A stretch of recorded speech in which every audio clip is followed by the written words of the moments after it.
Hey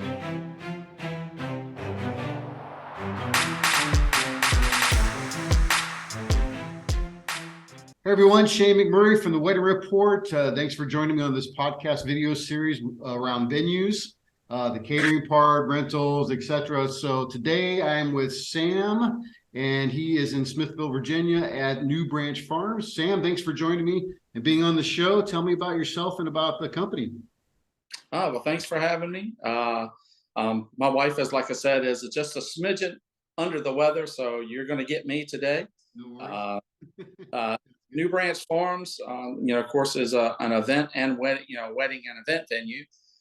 It came through the photography. We started with the photography business, and it kind of just morphed into an event venue based on having a place to take photos when the weather wasn't cooperating. So that's kind of how it started. Gotcha. How long you guys been photographers? Knocking on the door of 10 years. Wow, that's fantastic. And so tell me about the venue. So you guys already had this property, or you went out and said, hey, let's do a venue. What's the story behind it? Yeah, the quick story version is, again, started with the photography. We wanted a place to bring the clients, and not only our clients, but other photographers. We called it Photographer's Playground. And again, the building came from, how are we going to set up scenes and do all that stuff if Mother Nature's not cooperating? So that's kind of what else can we do with a building to help pay for that building? And then it just kind of evolved into the event venue business, and from starting with the photography side of things. Gotcha. When did you guys actually start the venue?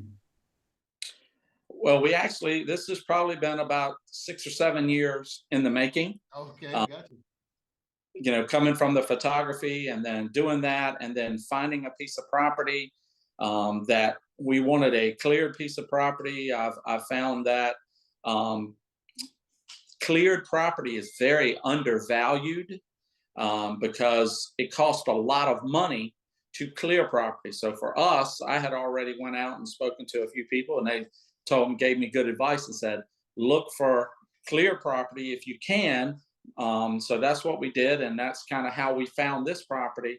Was looking for something that had been farmed or something like that, and that was actually, this property is just like the poster child for what we were looking for, being cleared, and had been farmed. Gotcha. Yeah. So for those that don't know, like when cleared property is one that doesn't have a bunch of woods and trees and stuff on it, right? Is that where you're getting at? That's exactly. This actually was he had corn one year, soybeans the other. When we found it, it had soybeans on it, and it is, like I said, it's a 23-acre plot. About 18 to 19 of it, somewhere in that range, was the actual open land part of it. We have a nice buffer zone all the way around the property that is wooded. That's great. That makes for some nice scenery too, right? Oh, it's everybody, including myself. It is. After the buildings got up, I actually started paying attention to what it looked like around here. Before that, I really wasn't, because I had to mow it and cut it and do all that. But now when you step out at the back of the building and you see, a little bit of green still left from the evergreen stuff, and then, the trees that change colors and the grass changes colors, it's really beautiful. That's fantastic. So you guys are a venue only. You provide the location for people to rent out and come and have their wedding and stuff, right? Yes, we're venue only, but we do offer photography. Right, I got you. Yeah, I think I saw that on your website, which is pretty cool that you guys, you can offer that as a package deal.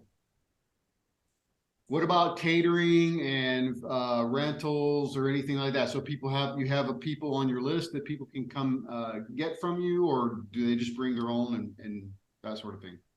Yeah, at this point, we're not requiring them to use the vendors on our list. Right now it is just a preferred list. Mm-hmm. We're letting people bring their own vendors in, as long as they're licensed and insured.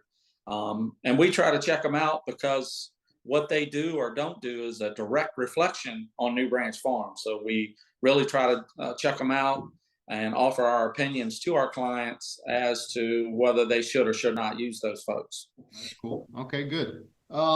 Let's talk a little bit about the permitting process. When you Oh, guys decided you wanted to put this together, what type of issues did you run into with permitting or licensing and any of that stuff? yeah, this could go on for days. So we'll go ahead. It started with zoning. So when we found the piece of property, and anybody who's trying to do this, you find a piece of property, you have to go, I mean, immediately to the locality that it's in and start the zoning process. And can you even do what we're doing, a venue on that property? It has to be zoned for it, because sometimes that's a no. So you don't want to go in and jump in and buy a piece of property thinking you can do whatever you want, because that is not the fact. So it is, we put a contract on the property with a contingency that we could get it through zoning. Yeah, that's good. Yeah, because I think a lot of people, like you just said, right, they might find a nice piece of property and want to put a venue space on there. But, if you can't do parking or you can't have traffic or, all those things, that comes into play, right? Oh, absolutely. I mean, we had to go through VDOT, which is, Virginia Department of Transportation, and make sure that the road was suitable for the traffic. You have to get that done. You have to make sure that the property can drain water off through storm water. I mean, the Chesapeake Bay Act, because we are close to the water here and where we are in Smithfield, there's just so many things that you have to go through and do before you can actually even remotely start building a building. So I recommend that hopefully anybody doesn't jump in, because you can be disappointed, not only mentally, but also financially, that you have bought a piece of property that you can't do what you want to do with it. Yeah, I was reading something recently about a concert that was happening out in the middle of nowhere. They had built this big thing, and then all of a sudden it's out and remote. So the traffic getting into this place was backed up for miles and miles and miles. You guys have to deal with this sort of thing when you went to talk to the, VDOT about the traffic and getting people into this space? Yeah, absolutely. VDOT, you fill out an application. They actually do a whole evaluation based on the numbers that you give them of what you think is going to come in. So they have their team go in and ever how they come up with those numbers and check it out and make sure that the road's big enough and that you have to have a certain size entrance way to get traffic in and out, and also big enough for emergency vehicles. So it's a big deal. It's a big deal. What did you guys end up getting as far as like how many people can come in and out? Our space is good for 200 people. Oh, okay, that's good. Which is not necessarily 200 cars, right? Because you typically drive with each other, right? Yeah, exactly. So it's based on I think somewhere between 80 and 100 cars. Forgot the actual number that VDOT uses, but yeah, it's not actual 200 cars, but it is based on the number of people, and then they do their percentage of how many cars that is. Right. And then, so what was like the first thing you guys went through with that? I mean, you talked about the zoning piece. Did you have to do any special work to get correct zoning? Oh my goodness, yes. So what we had to do was in our particular locality, and this is probably, I'm an electrical contractor, so I hear all this stuff from builders and too. So you have to go through what they call the planning commission, and then you submit everything to them first, and they say yay or nay whether it's going to move on to, in our locality, called a board of supervisors, which a lot of localities are about the same. It goes to one thing, then it goes to another. For us, we actually got turned down the first time. Yes, the planning commission turned us down. It's a 10-person board. They turned us down. This is one of the things that I learned, is that it keeps going. I didn't know that. We had already said, okay, Isle of Wight don't want us. Let's move somewhere else and Right. start property. But then the people from Isle of Wight called me and said, "Hey, at the next meeting," and I'm thinking, "What are you talking about? The next meeting we got turned down?" He goes, "Not Right. way. It continues on unless I tell them no, I don't want it to continue on." So they just advised me to keep going, have even more information at the second meeting. So it went on, and then it turned into a third meeting because at the second meeting they wanted to know why the people at the first meeting turned it down, because it sounded like a good thing for Isle of Wight County here in Smithfield. So it took 3 different meetings, and of course those are a month apart. They meet once Wow. a month, so it's just constant time to that you're kind of going through this process, and it's why it takes so long to go through there. And then finally, at the end of the day, we got voted 5-0, 5 good. That yeah, this is a good thing for Isle of Wight County. So you can proceed. So you got turned down 3 times. This is 3 month period. Were you in contract the whole time before you guys decided to buy, or? Yeah. Well, we got turned down once, and then of course it got tabled a couple more times. What they call tabled till they did some more information, and then we finally got approved. And yes, we had a contingency contract. We were scared to death that somebody would come, because the economy was starting to turn around. This is in 2016, early 2017, and so when that was going on, we were afraid somebody was going to come and just, because it's a beautiful piece of property, that somebody's going to pay cash for it, and we couldn't stop that. The contingency is based on nobody else coming and just making a better offer than we did. So we got very fortunate, and that nobody else came along. Yeah, yeah. Well, it sounds like that's the case here. Like if you would have did that during COVID time, I mean, that might not have worked out. Someone probably would have came in and go, "Hey, we want this property. Give us, here's cash. We'll take it now." Right? Yeah, it very well.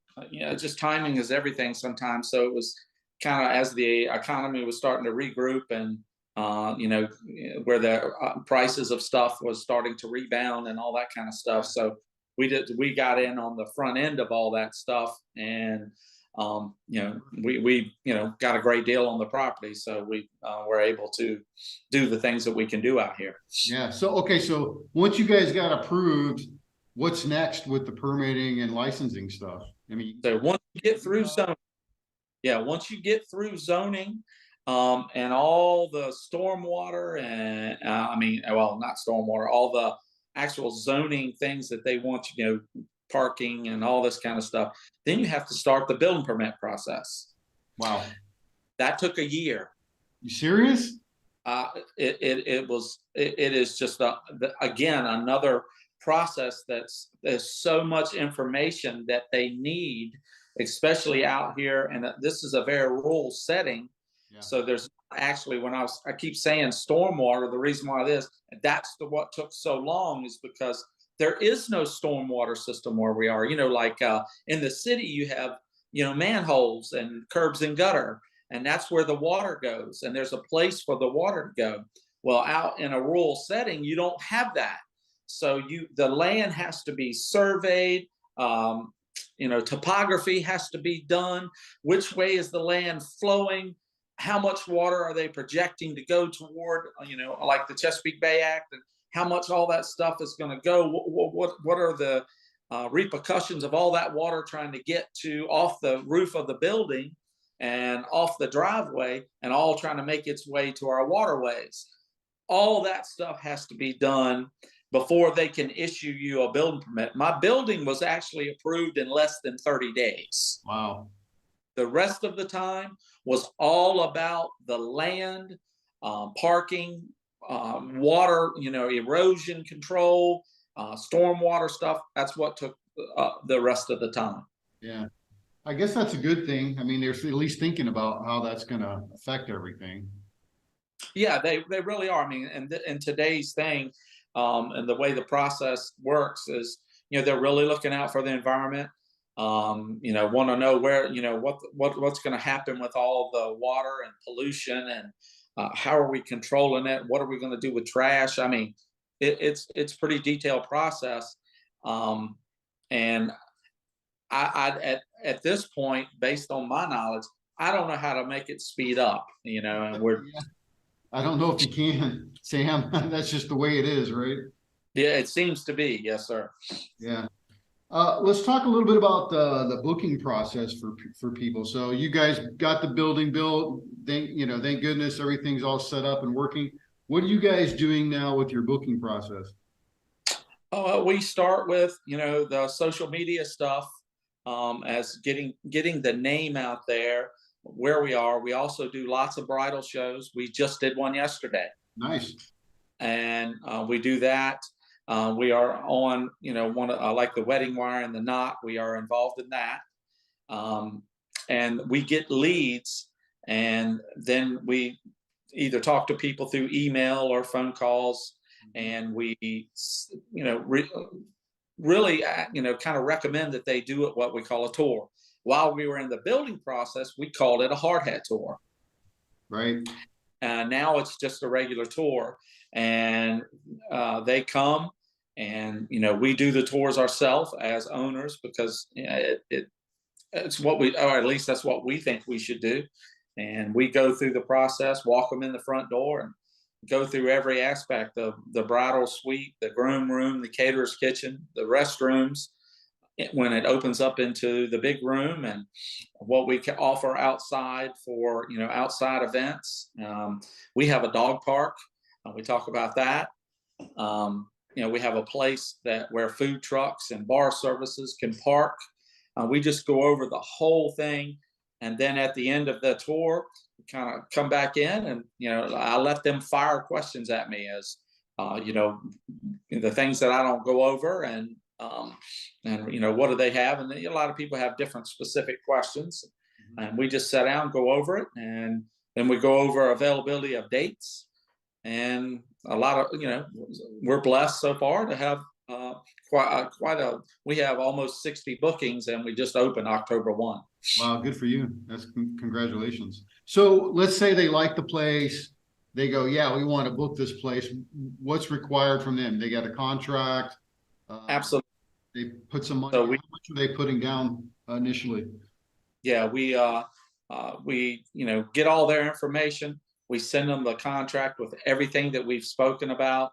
What the money is, and what the expectations are for deposit, which is, for us, it's 50% Okay. of rate. It's all done online, which is really convenient for them and for us. So we send them a contract online. They can sign it online. They can actually pay online, or they have a few days after the contract signed, they can bring a check back to us if they want, or mail it to try to help save on credit card fees, for instance. Sure. And then so they put a deposit down, 50%, and then you guys require the balance at a certain point, or do you offer them a payment option throughout the time? Yeah, we have a payment plan option available, but we also require that the balance be paid 60 days before their date. Okay. Okay, cool. That's good. That's good to know. As a new venue, I mean, as a new business in general, everybody struggles with the pricing thing aspect of this whole thing. What did you guys, I mean, how did you guys come up with your pricing model, and what did you just, what did you do? And I think that's probably the bit, I don't know, for me, like, I see this all the time. When you're just getting started, how do you price your products, right? Is always a key thing. So what did you guys do? What did you guys think about? How did you guys pull it all together? Well, we started, I've been blessed, I have probably a little bit of advantage, because I've been I'm just a small guy, but I've been in business doing electrical work for over 30 years. So I kind of had, the business sense, and how to charge for labor and all that kind of stuff was kind of already in my mix. But we still had to basically start from the beginning, and that is put all the numbers together. We went through, my wife created just a wonderful business plan, and everything we could possibly think of that cost. And that's what I recommend anybody, that you have to throw in the kitchen sink. Yeah.